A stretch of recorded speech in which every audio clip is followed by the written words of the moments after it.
Hello everyone. Alright, in this video tutorial, basically what I'm gonna be showing you is that after you have done your animation walk cycle, for example like this, right? Let's say you have done your animation walk cycle. So to wrap up or to finish up your assignment is that you need to learn about how to set up your rendering settings, lightings, and then even the floor here need to be given a special material, right? Let me see. I render this out. You see that the background is black color and the floor, you can see that floor over there. So, and also adding cameras in the environment as well. Alright. The eye looks a bit freaky, so I'm just gonna give a quick material to the eyes. Just channel box of the reference, so I can pick up and assign a new material.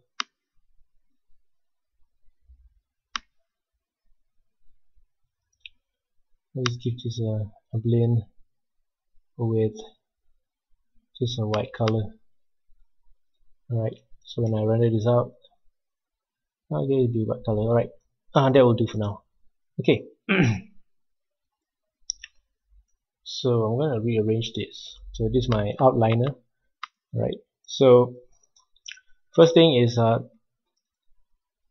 adding the special material, or let's do that last. Let's do lighting first. So we're going to go to this rendering shelf here, and we're just going to do a simple lighting. Okay, we're just going to add one point light. Alright, point light should be appearing at the ground floor there. Okay, so it acts like a sunlight. Okay, I'm going to be putting it somewhere around here because I'll be placing the camera pointing around this area here. Alright, so just to adjust the render settings for a while, the quality, go to the render settings menu. Alright, and under the common tab here, just set that to 720p. Okay, and Maya software is the quality of it. Make sure it's production quality, so that makes it everything nice. Just double check. Just make sure ray tracing is not turned on. Just make sure it's off. And then, okay, that's for now. Later we're gonna come back here again. Alright, and under the point light here, let's take a look under the attribute editor over here. Under the shadow, you're going to use, if you want to make it a faster render, use depth map shadows. If you want a nicer one but render a bit longer, you can use ray trace shadows. So for now, I'm not going to use ray trace shadows. I want to use depth map shadows. It uses maps. It uses a resolution. So if you want your resolution of your text of your shadow, it looks nice. For example, like this, when I render now, see it's a bit pixelated here on the shadow because it's not enough pixels. So I'm going to go by 1024 and also increase the filter size to make it smooth a bit, about 6. So I have a soft shadow. This gives a soft shadow. So I'm going to render this out, and you can see the is not pixelated that much, and it's a bit soft. Alright, okay, but as you can see now, one lighting is not enough. It creates this kind of dark, really dark shaded tones here. So we're gonna like balance things out a bit, just to brighten things out a bit. So we're gonna be adding one more lighting, which is the ambient light. So add the ambient light, and the good thing about the ambient light is like, it's like a whole environmental light. You don't have to place it anywhere. There's nothing, you can place it anywhere in the scene here. It doesn't matter because it's actually like a 360 degrees lighting. You just need to be in the 3D space here, and you can try and render that again, and you see everything is a bit well lit up. Alright, Okay, so maybe you can lift this up a bit. Right, let's render that out again. There you go, a nice lighting. Right. I want to like maybe make it lower. Alright, 0.9. Slightly decent. Make sure not to make it too overexposed. 0.8 should do it. Okay, so now we're gonna add a camera. For your assignment, you need to render, for example, like about perspective view like this, and another one is on the really on the side view.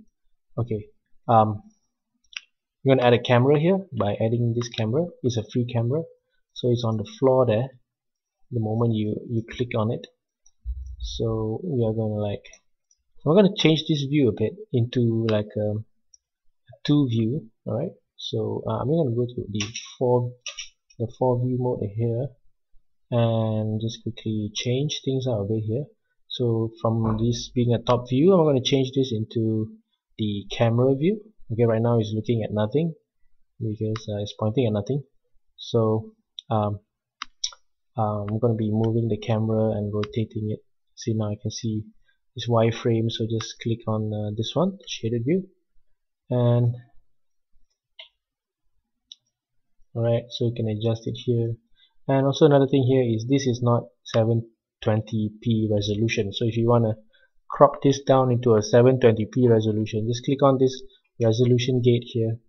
This will kind of crop everything into 720, and you can, I'm going to change this as the camera for the perspective view.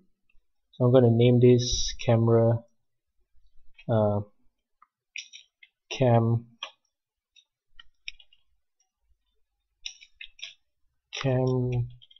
first, alright, for perspective. So let's say I want a bit of a another thing that you can do is instead of adjusting it here, I can control it here as well by using the normal alternate left click or middle mouse button or right click. Alright, so I'm gonna like press focus so the camera go there and just reverse that again. Alright, as you can see, the camera here kind of change position, update itself. Alright, so let's say I like this kind of shot, and now when I render this up, okay, nice, but the background here is black, right? So I want to change the background to be something else. So you must select the camera and then go down to the environment and click on the color box there. Let's say I would like something bluish, a bit lighter bluish, almost like a sky, and give that a render. Okay, nice, something like what I want. Alright, so another thing that I want to do now is I want to make the background here transparent, give a special material to this floor to make it transparent but only capture the shadows. Alright, so this gives me, because the horizon of the floor here is not nice for presentation, I want to make it something like the Pixar kind of corporate video ID. When the lamp is jumping, you see the background is kind of like unlimited. You don't see this horizon. Alright, so that's what I'm gonna do. Select the floor, and I'm gonna open the Windows rendering hypershade, and with this I'm going to create a new material. The material is on the surface category here, and use background. Alright, so just add that, and what you do is just middle click and drag your mouse and let it go to the floor over here. Alright, so that should do it. Now when I render this up, see, it's as if like the floor is unlimited. You don't see the horizon there. Right, make sure your floor is kind of big enough to capture the shadow. If not, you might get cut off. You might get cut off if it's too small. Alright, so that's done. Our animations, done.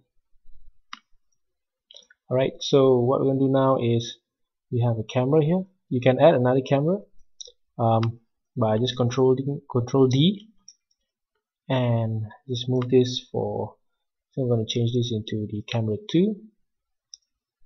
It's going to be for the side view. Alright, so I have camera 1 and camera 2. Alright, so that is my two cameras that I'm going to render. Alright, so now once all this done, alright, we can start going to, let's say I'm going to rename this for not pers but cam side, so the side view. Alright, so now what I'm going to do is I'm going to set the render output of where we're going to save this, and we are going to use image sequence to render out our animation. We are not going to use AVI or any video format for the output that we get from Maya. Usually the animation production use that. There are a lot of advantage on using image sequence. Right, so I'm going to show you how to do that. Right, first we need to make sure we go back to the render settings here. Okay, we are going to touch this information here that you can read the path where your image is going to be rendered, right? So you can even render outside of your project folder. So let's start from the beginning, from top here. Nothing to change here. Yes, final output here. File name prefix. Prefix so means that the file name that you are going to be naming the render shots. So let's say what I'm going to be rendering first is I'm going to be rendering the camera 1 for this example. I'm not going to be rendering camera 2. I'm going to just render camera 1. Alright, just to show you how it looks like. So this is going to be a walk animation, walk underscore CYCLE cycle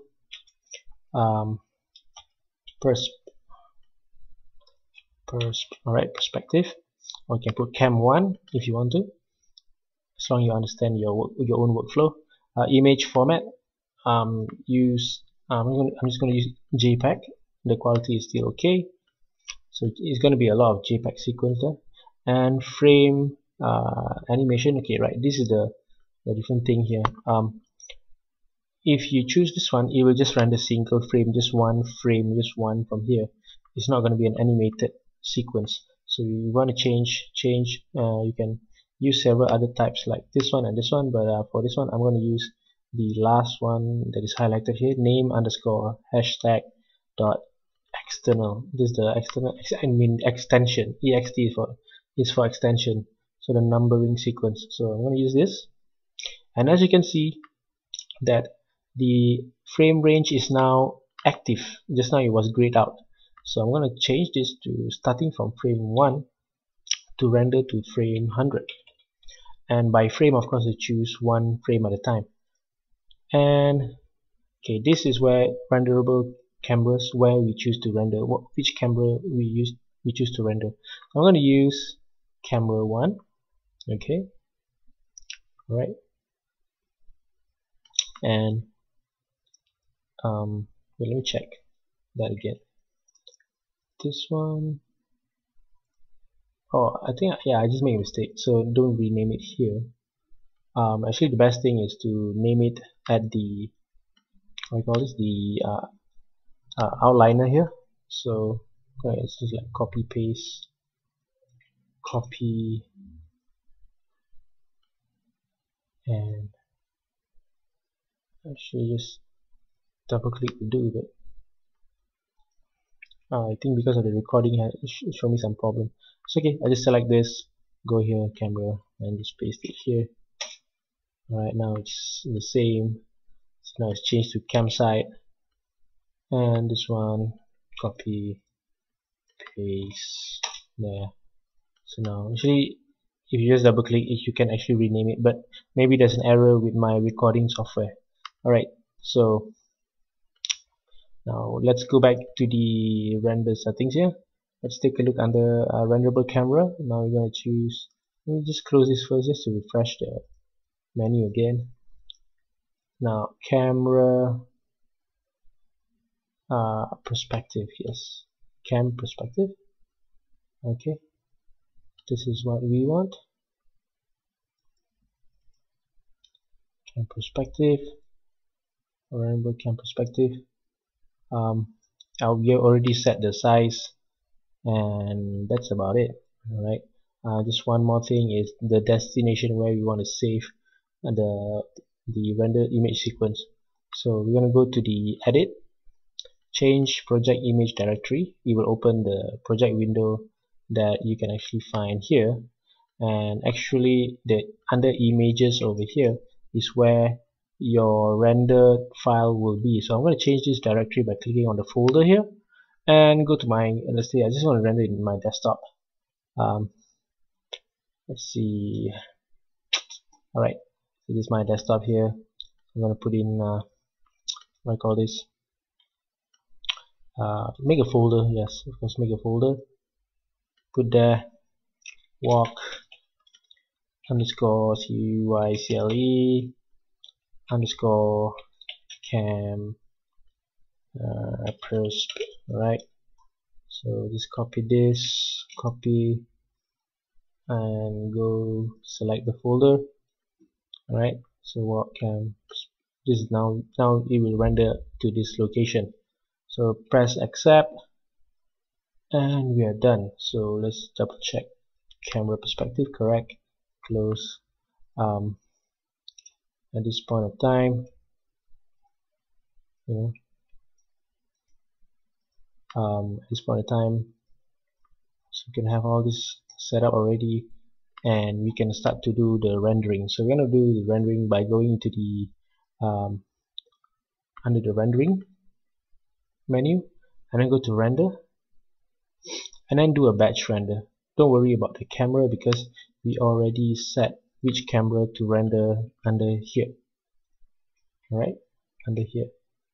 So just close this and go to render and do a batch render. So when you click on this, it will not show a nice window of rendering menu like 3D Studio Max or any other software.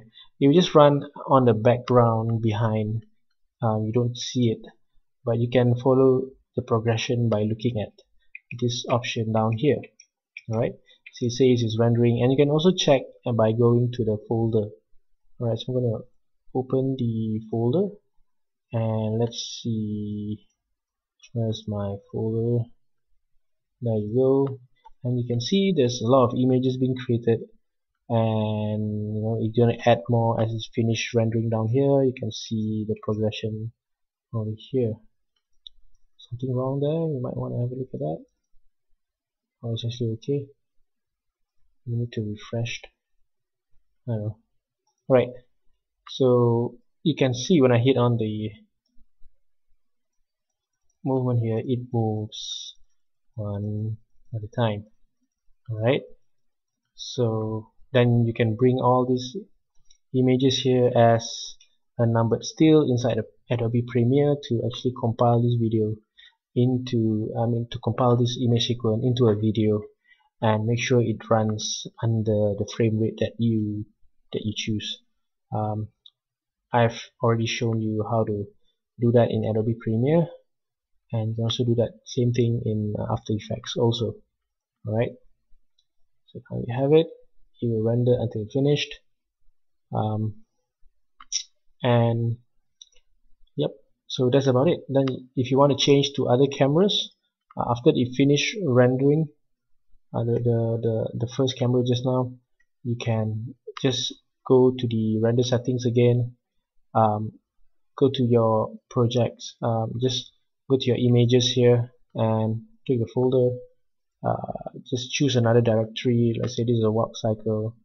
I'm going to make a new folder again, just paste that one and change this to the side.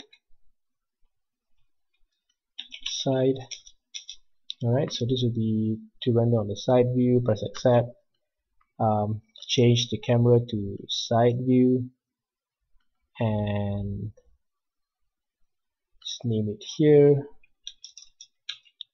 side. Right, and that's it.